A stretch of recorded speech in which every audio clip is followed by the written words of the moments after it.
La princesse et le chevrier. Le roi de Sardonie, Pomponne II, était un bon roi qui vivait heureux dans son grand château. Et il avait la chance d'avoir la plus jolie fille du monde. Non seulement la princesse était d'une beauté inégalée, mais sa brillante intelligence, elle aussi, était largement supérieure à la moyenne. C'est pourquoi elle n'avait nullement envie de quitter le château de son père pour épouser l'un de ces prétendants complètement stupides qui venaient chaque jour demander sa main. Le roi et la jolie princesse essayaient donc par tous les moyens d'éloigner ces nobles chevaliers sans aucun intérêt, et jusqu'à ce jour, ils y étaient toujours parvenus. Mais depuis un certain temps, les demandes en mariage étaient devenues si nombreuses que le souverain et sa fille passaient la plus grande partie de leur journée à recevoir bien poliment ces prétentieux, puis à les mettre tout aussi poliment à la porte. Le père et la fille cherchèrent alors une solution qui leur permette de s'en débarrasser définitivement. « Ah, j'ai une idée !» annonça le roi, tandis qu'il se promenait un soir avec la princesse dans les jardins du château. « Voyons, que penserais-tu d'une série d'épreuves que nous imposerions à ces jeunes sots avant de les autoriser à entrer chez nous? Nous devrions évidemment trouver des tests impossibles à réussir. »« C'est là une idée de génie, papa chéri !» s'exclama la princesse. « Tu es formidable. Tu trouves toujours la solution à tout. Oh oui, imaginons des épreuves très très difficiles. » À la fin de la soirée, Pomponne et sa fille n'en pouvaient plus tellement ils avaient ri à force d'inventer les tests les plus fous. Le roi en perdait même sa couronne. « Allons, il est grand temps d'aller nous coucher maintenant, » déclara-t-il finalement. « Demain matin, nous ferons connaître dans tout le pays les conditions que les prétendants auront à remplir avant de pouvoir venir me demander ta main. Heureusement, je pense que celui qui satisfera à ces épreuves n'est pas encore né. » Et il éclata de nouveau de rire, rien que d'y penser. Une fois sa décision prise, le roi ne traîna pas pour la mettre à exécution. Dès le lendemain, tôt matin, plusieurs héros quittèrent le château à cheval pour aller, sur son ordre, annoncer la grande nouvelle, et dans tout le pays, ils proclamèrent sur les places et les parvis « Oyez, oyez, bonnes gens!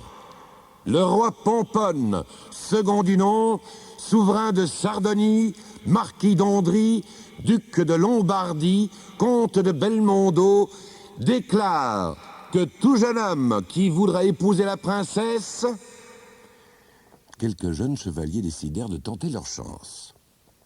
Ils revêtirent leur armure et caparaçonnèrent leurs chevaux en grand apparat. Et ils n'oublièrent pas de se faire accompagner d'un écuyer chargé de leurs boucliers et de leurs bannières. Car tous voulaient, dès le départ, faire la meilleure impression possible sur le roi et surtout sur sa fille.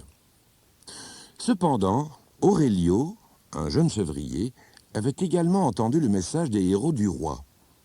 Et il avait grande envie de faire valoir ses mérites aux yeux de la jolie princesse, tout comme les autres. Mais quand il fit part de son projet à ses camarades, ceux-ci se moquèrent tous de lui. « Mais que crois-tu donc? Un simple chevrier qui veut épouser une princesse? Mais ils te laisseront même pas entrer. Fais plutôt attention qu'ils ne te jettent pas en prison. » Mais Aurelio tenait à son idée, et il ne se laissa pas décourager par les sarcasmes de ses amis. Il rentra chez lui, se prépara tranquillement un petit baluchon pour la route, fit ses adieux à sa mère et à son père, et sortit d'un pas décidé. Après avoir refermé la porte derrière lui, le jeune homme eut cependant un moment d'hésitation. Il poussa un grand soupir, mais se ressaisissant, il se mit à courir. Arrivé au coin de sa ruelle, il se retourna une dernière fois vers la petite maison où il avait passé toute son enfance, puis, sans regret, il quitta le village. À toute vitesse, il s'y mit alors à courir jusqu'au château. À l'entrée, il trouva 2 gardes qui lui en barrèrent l'accès à l'aide de leurs lances. Mais Aurelio n'avait pas l'intention de renoncer aussi vite. Après une longue discussion, il parvint à convaincre les sentinelles de lui céder le passage. Un laquais emmena alors le garçon jusqu'à une immense salle. Une vingtaine de jeunes chevaliers, très nerveux, s'y regardaient en chiens de faïence. Au centre de la vaste salle, le roi était installé sur son trône, la jolie princesse à son côté. « Que vient faire ici ce pouilleux ?» s'exclama dédaigneusement la jeune fille en voyant entrer le chevrier. « Pour qui se prend-il donc? Il ne pense tout de même pas que je vais épouser un minable valet de ferme. » « Ne t'excite pas ainsi, » murmura le roi qui, se tournant vers les prétendants, fort inquiet, annonça « La princesse et moi-même avons une proposition à vous faire. Écoutez bien ce que j'ai à vous dire. » Et il déclama « Ceci est la première épreuve. Acceptez-vous de faire la preuve de votre adresse juvénile? Le jeu ne sera pas facile. » « Bien sûr, nous sommes tous prêts !» s'écrièrent en chœur les chevaliers. Et tout le monde suivit le roi à l'extérieur.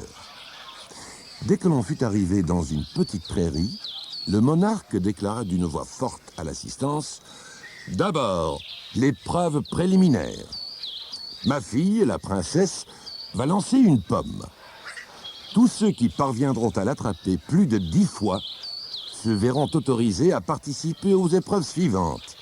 Les autres seront éliminés sans recours. » Sur un signe de son père, la princesse lança effectivement une pomme en l'air, en s'arrangeant pour que personne ne puisse l'attraper. Mais c'était compté sans l'agilité d'Aurelio, qui courait comme un lièvre depuis son enfance. De plus, il n'était pas gêné, comme les chevaliers, par une lourde armure. Chaque fois que la princesse lança la pomme, il la rattrapa donc prestement, comme s'il n'avait fait que cela toute sa vie, et cela sans manifester la moindre lassitude. Au contraire, les uns après les autres, les chevaliers commencèrent à montrer des signes d'épuisement, et finalement, tout pantelant, ils s'écroulèrent dans l'herbe. Ils n'avaient même plus la force d'envier leur jeune rival, qui, encore tout fringant, continuait à virevolter joyeusement d'un coin à l'autre de la prairie. Lorsque le chevrier eut attrapé la pomme 11 fois, le roi Pomponne déclara solennellement que le jeune homme répondant au nom d'Aurelio était le seul à avoir réussi l'épreuve préliminaire. Honteux, les autres prétendants rentrèrent chez eux sans insister. Le roi, pressé d'en finir, expliqua alors au chevrier « Voici la première épreuve. Demain matin, tu amèneras mes 100 lièvres dans ce pré. Tu les surveilleras toute la journée et le soir, tu me les ramèneras tous sans exception. » Aurelio lança un regard affolé au roi. Il se rendait compte qu'il n'y arriverait jamais. L'humeur bien sombre, il quitta le château et se dirigea pour réfléchir vers les collines avoisinantes.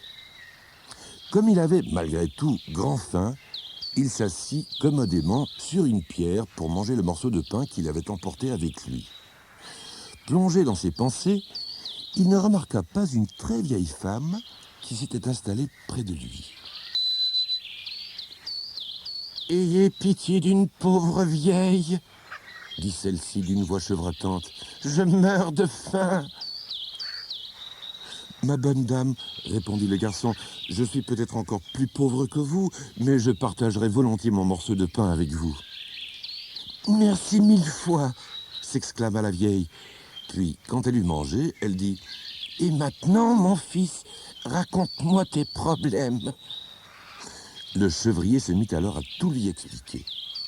La vieille femme l'écouta attentivement, puis sortit un pipeau de sa poche. Elle le tendit à Aurelio en l'avertissant « Veille-y bien, tu pourras en avoir besoin. » Avant même que le chevrier ait eu le temps de s'en apercevoir, la vieille alors disparut.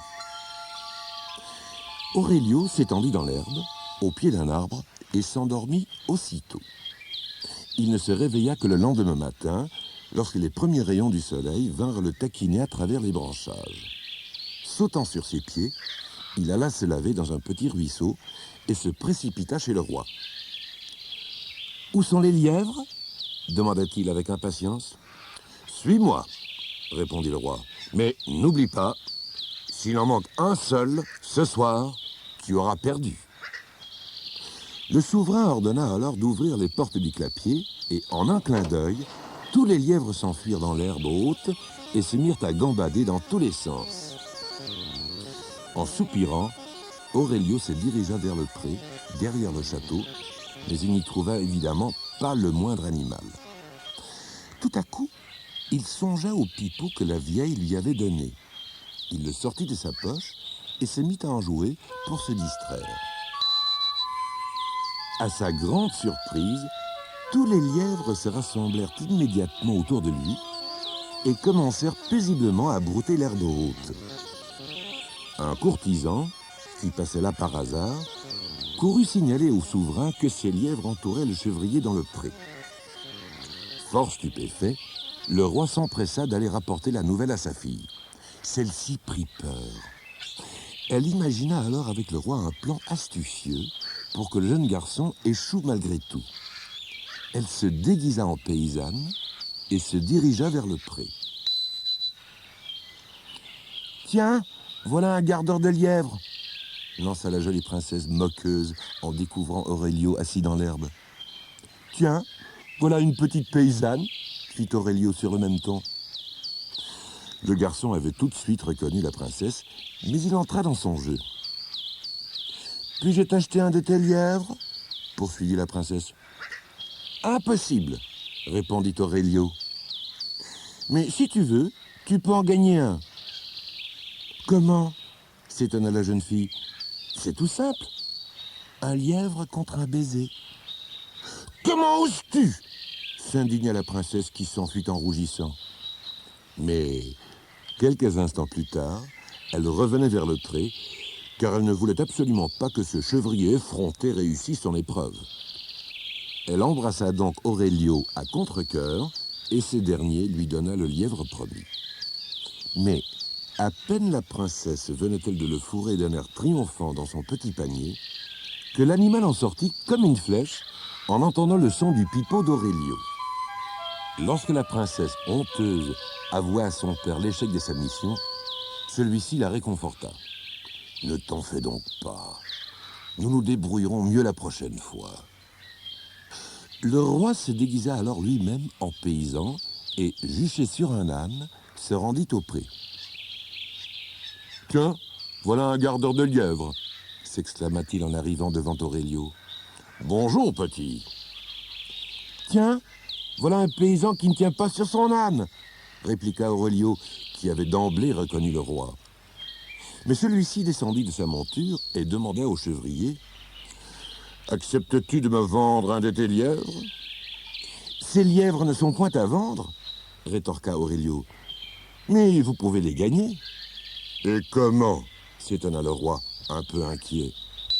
« En posant un baiser sur le museau de votre âne, » répondit le chevrier. « Embrasser mon âne ?» cria horrifié le faux paysan. « Tu n'es pas fou? Je ne puis faire cela !» Le roi tenta ensuite de convaincre le jeune garçon de lui vendre un lièvre à un très bon prix, mais ce fut en vain. Bien à contre-cœur, il dut donc se résoudre à embrasser le nez poilu de son âne tout en frissonnant de dégoût. Mais le jeu en valait la chandelle, car le chevrier tendit au roi un gros lièvre bien dodi. Riant sous cape, le souverain remonta sur son âne, tout en tenant fermement sa proie. Mais il n'est guère facile de guider un âne sans se servir de ses mains. Le roi se trouva rapidement fort embarrassé. En outre, il venait à peine de s'installer péniblement sur sa monture qu'Aurelio porta le pipeau à ses lèvres. Aussitôt, le lièvre se débattit comme un fou et tenta par tous les moyens d'échapper à son nouveau propriétaire. L'infortuné roi, déséquilibré, vacilla sur son âne et faillit tomber. En essayant de se retenir, il lâcha le lièvre qui alla se percher sur la tête de l'âne. Celui-ci, affolé, fit un brusque saut et le roi se retrouva par terre en moins de temps qu'il ne faut pour le dire. « Ça alors !» s'exclama le souverain. « Je ne me suis jamais trouvé dans une situation aussi délicate. » Il massa avec maintes grimaces les endroits douloureux de sa personne et s'efforça désespérément de recouvrer sa dignité. Pour éviter tout nouvel incident, il décida finalement de rentrer chez lui à pied. Une fois de retour au château, après s'être changé, il alla trouver sa fille. « Ce jeune homme est vraiment rusé, dit-il. Il est parvenu à faire échouer toutes mes tentatives de corruption. » Le soir venu, le chevrier souffla encore une fois dans son pipeau pour rassembler tous les lièvres autour de lui. Puis, il se dirigea vers le clapier et tous les animaux le suivirent docilement. Aurelio les installa bien à l'abri et referma soigneusement la porte de la cage. Il n'en manquait pas un seul. Le chevrier retourna ensuite chez le roi. « Tu as réussi avec brio la première épreuve, » admit le souverain. « Mais la deuxième te demandera sans doute un peu plus d'effort. Dans le grenier du château, j'ai fait rentrer 100 kilos de pois et 100 kilos de lentilles. Le tout est mélangé en un gros tas. Si tu parviens, dans le noir, à séparer les pois des lentilles, tu auras pu satisfaire à la deuxième épreuve. »« D'accord, » dit Aurelio, comme s'il se fût agi là d'une entreprise courante. Quand la nuit fut tombée, 2 gardes conduisirent le chevrier au grenier et en verrouillèrent la porte. Dans l'obscurité la plus complète, Aurelio s'assit par terre et se mit à jouer du pipeau. De tous les coins de la pièce, des milliers de petites fourmis affluèrent aussitôt vers lui. Attirées par les légumes secs, elles grimpèrent toutes au sommet du tas et elles commencèrent patiemment à en retirer les pois un par un. À la fin de la nuit, elles avaient formé un grand tas de pois à côté d'un gros tas de lentilles. Les 2 gardes, venus assister à la déconfiture du chevrier, ne purent en croire leurs yeux. Ils se précipitèrent chez le roi Pomponne en criant « Majesté, Majesté, il a réussi !»« C'est impossible !» déclara le roi qui voulait vérifier par lui-même un tel exploit. Il se rendit aussitôt au grenier, et là, quel ne fut pas son affolement lorsqu'il dut constater que sa deuxième idée ne se révélait certainement pas meilleure que la première. « Comment donc es-tu arrivé à faire cela ?» s'étonna-t-il.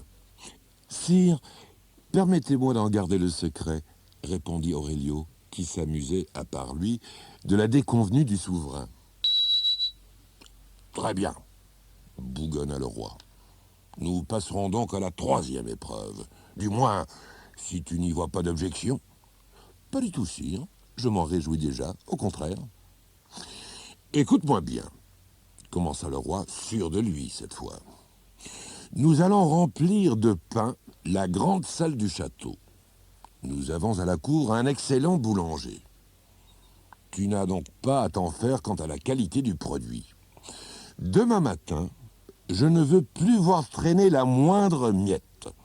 Il faudra que tu aies tout mangé. Et c'est compris. Débrouille-toi comme tu veux, mais je te préviens.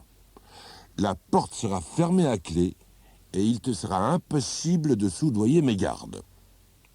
Si tu réussis cette épreuve, je te donnerai ma fille. En revanche, si tu échoues, il ne te restera plus qu'à retourner garder tes chèvres. » Ce jour-là, Aurelio fut l'objet d'une attention toute particulière de la part des serviteurs du roi. Le chef en personne vint lui demander « Et que prendra monsieur pour son déjeuner ?»« Eh bien, lui répondit négligemment Aurelio, « préparez-moi quelque chose de bon. » Le repas fut particulièrement réussi. Le chevrier était véritablement traité comme un roi. On lui servit d'abord un velouté de champignons des bois, suivi de filets de turbotin aux petits légumes. Vint ensuite un gigot d'agneau avec sa garniture. Et pour dessert, on apporta à Aurelio un plateau de fruits et 2 gros gâteaux à la crème. Jamais le chevrier n'avait aussi bien mangé. Après le repas, qui avait duré plus de 3 heures, il commença à somnoler. « Monsieur désire-t-il faire une petite sieste ?» s'empressa un valet. Le jeune chevrier fit un signe de tête affirmatif. Aussitôt, on le conduisit dans une des plus belles chambres du château, réservé aux invités de marque. Se laissant tomber sur la couche moelleuse, Aurelio s'endormit avec délice. Il rêva qu'il avait réussi la dernière épreuve et qu'il épousait la jolie princesse. Le roi prononçait un discours tellement émouvant que tous les invités fondaient en larmes. Et une fête grandiose avait été organisée en l'honneur des jeunes époux. Les nobles chevaliers qui avaient si désastreusement failli à l'épreuve préliminaire étaient présents à la noce et ils s'adressaient à Aurelio, la voix tremblante d'un immense respect. Et chaque fois qu'il buvait un coup, il s'exclamait « Longue vie à Aurelio et à sa ravissante épouse !» Quand le chevrier s'éveilla, il comprit très vite que tout cela n'était qu'un beau rêve. Il se leva et se dirigea vers la fenêtre. Il aperçut alors une troupe de valets qui apportaient d'immenses paniers, tout débordant de pain. Jamais il n'avait imaginé qu'il y en aurait eu une telle quantité. Le soir, Aurelio fut amené dans une vaste salle dans laquelle il ne pénétra que difficilement tant elle était bourrée de pain depuis le sol jusqu'au plafond. Il manqua presque d'étouffer et quand la porte se referma sur lui, il ne se sentait pas très bien. Un silence de mort régnait dans la salle. À intervalles réguliers, Aurelio entendait les pas des gardes qui passaient puis qui repassaient devant la porte. Pour la première fois, il sentit son bel optimisme l'abandonner. Comment allait-il pouvoir se sortir d'une telle situation? Allait-il devoir renoncer à obtenir la main de la jolie princesse? Une chose, en tout cas, était certaine. Jamais il ne pourrait venir à bout de tous ses pains. Il était même tout à fait inutile d'y songer. Le mieux était de s'installer le plus commodément possible jusqu'au matin et, qui sait, d'espérer un nouveau miracle. Pour éviter de sombrer dans le désespoir, Aurelio s'assit sur un tas de brioches et, à tout hasard, se mit à jouer du pipeau. Aussitôt, il entendit de petits grattements. Regardant dans la direction du bruit, il aperçut soudain une souris grise qui poussait des couinements aigus. Une autre, et encore une autre apparurent, puis toute une série. En quelques instants, des centaines de souris avaient envahi le grenier. Il y en eut bientôt des milliers, peut-être même des dizaines de milliers.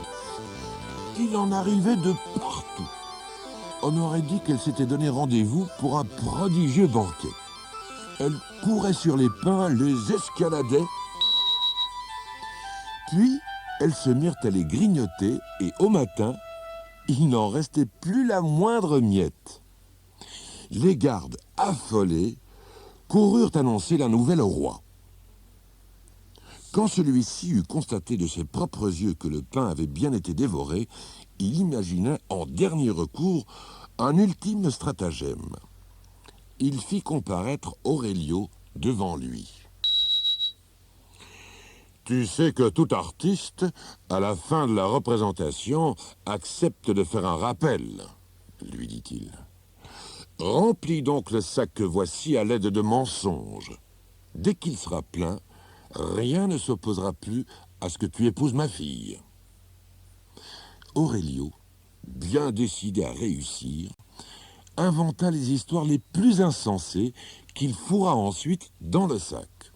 Mais, se disant que ce dernier n'était certainement pas encore assez plein, il en commença une autre.